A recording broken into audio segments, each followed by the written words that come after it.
Good morning बच्चों, मैं doctor Madhulika Singh उज्ज्वल। पिछली कक्षा में हमने जो एक क्षेत्रीय संगठन है आसियान, उसके गठन के बारे में पढ़ा था, उसका निर्माण, उसके सदस्य देशों के बारे में जानकारी ली थी, साथ ही उसके उद्देश्यों पर भी बात की थी। आज की कक्षा में मैं आसियान के कार्य और भूमिका पर बात करने जा रही हूँ।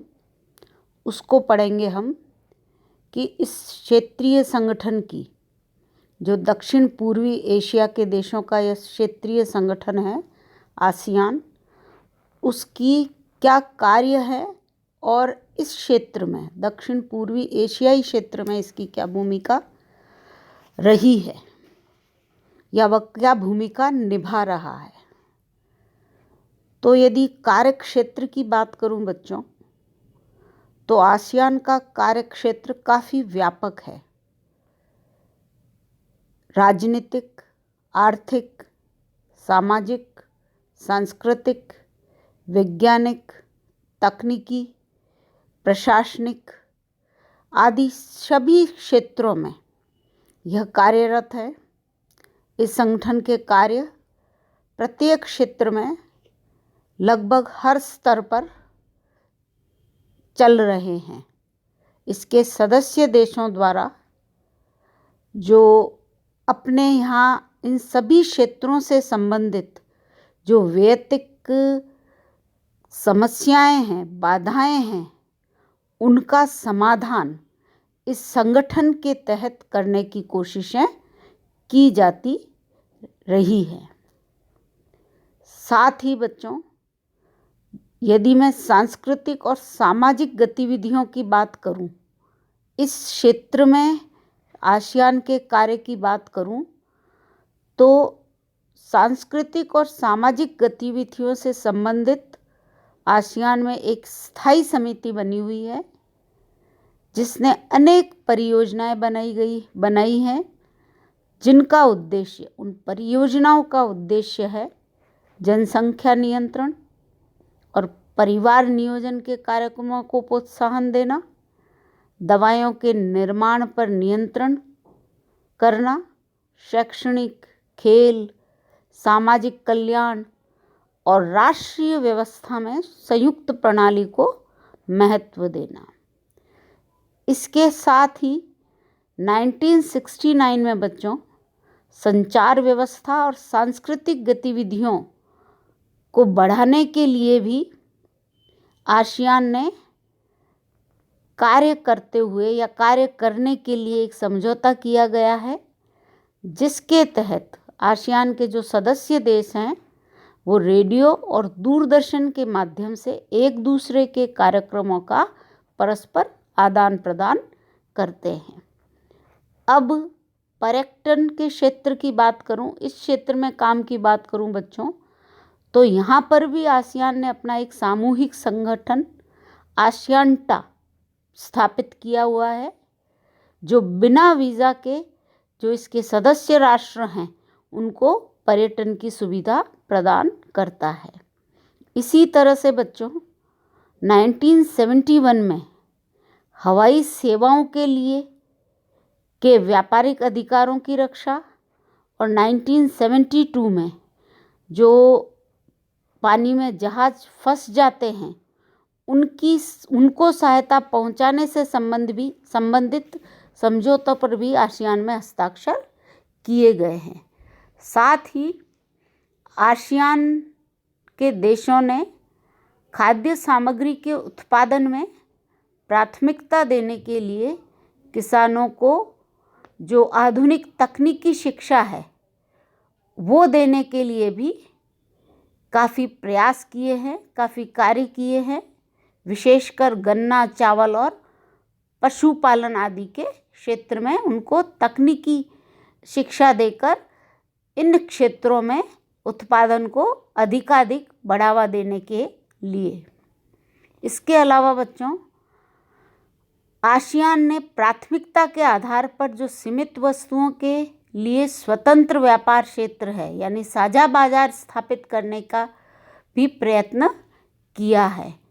इससे क्या होगा कि जब साझा बाजार स्थापित हो जाएगा आसियान के सदस्य देशों के बीच में, तो जो इनके आयात निर्यात में है वो विदेशी मुद्रा की सभी देशों की बचत होगी, विदेशी मुद्रा की बचत होगी। इसी तरह से आसियान ने नई अंतर्राष्ट्रीय अर्थव्यवस्था की भी मांग की है बच्चों, जिसमें कि विकासशील और विकसित देशों के लिए कोई भी भेदभाव, किसी भी प्रकार का भेदभाव न रहे, जो एक आर्थिक अंतर है वह न रहे, आर्थिक असमानता है वह खत्म हो।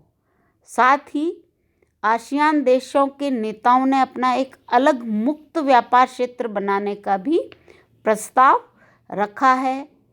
एशिया में शांति स्थापित करने पर भी ये देश कार्यरत हैं। क्षेत्रीय व्यापार को बढ़ावा देने के तरफ भी इन्होंने करों में कमी के बारे में एक समझौता किया हुआ है, और साथ ही 15 साल के भीतर एक मुक्त व्यापार क्षेत्र बनाने की बात पर भी ये सहमत हुए हैं। इसके साथ ही बच्चों, आसियान संगठन के देशों ने उन 15 उत्पादों की भी सूची तैयार कर ली है जिनमें मुक्त व्यापार क्षेत्र के अंतर्गत समान तटकर योजना लागू की जाएगी। इनमें जो मुख्य वस्तुएं हैं वो है तेल, सीमेंट, रसायन, उर्वरक, प्लास्टिक, लुगदी, रबड़ आदि।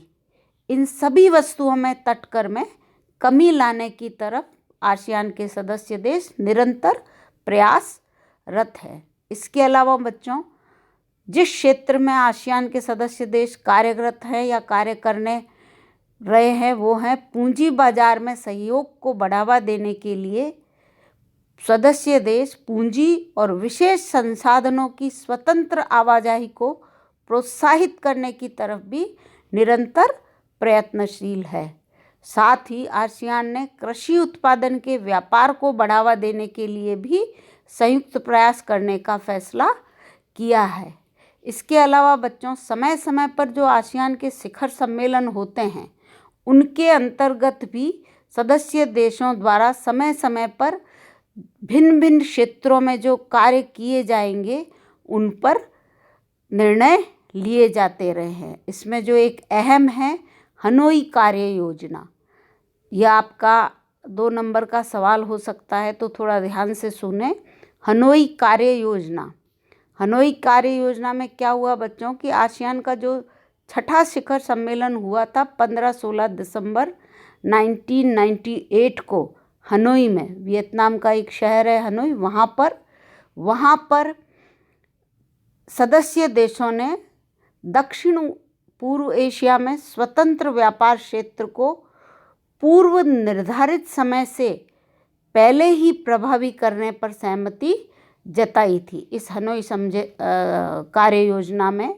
इसके अंतर्गत संयुक्त विज्ञप्ति में कहा गया कि आसियान के जो 6 पुराने सदस्य हैं Brunei, Indonesia, Malaysia, Philippines, Singapore और थाईलैंड, इन सभी में पूर्ण स्वतंत्र व्यापार के लक्ष्य को जो पूर्व निर्धारित ईयर था 2003 उसके स्थान पर 2002 में ही वो प्राप्त कर लेंगे। तो इस प्रकार से हनोई कार्य योजना के तहत क्षेत्रीय आर्थिक एकीकरण, व्यापार उदारीकरण और वित्तीय सहयोग के लिए विभिन्न उपाय निर्धारित किए और उनको प्राप्त करने के लिए भी कार्य योजना प्रस्तुत की गई। तो इस प्रकार से बच्चों, आसियान संगठन से संबंधित सभी देश दक्षिण पूर्वी एशिया में परस्पर एक दूसरे के साथ वित्तीय और आर्थिक सहयोग के लिए गंभीरतापूर्वक प्रयास करने पर बल देने लगे, जिससे कि इन सभी देशों में जो आर्थिक गति है, आर्थिक विकास की गति है, वह अधिक तेज़ी से बढ़ सके। तो थैंक यू बच्चों। अब अगली जो कक्षा है मैं इसी की कंटिन्यूटी में आपको यानी आसियान के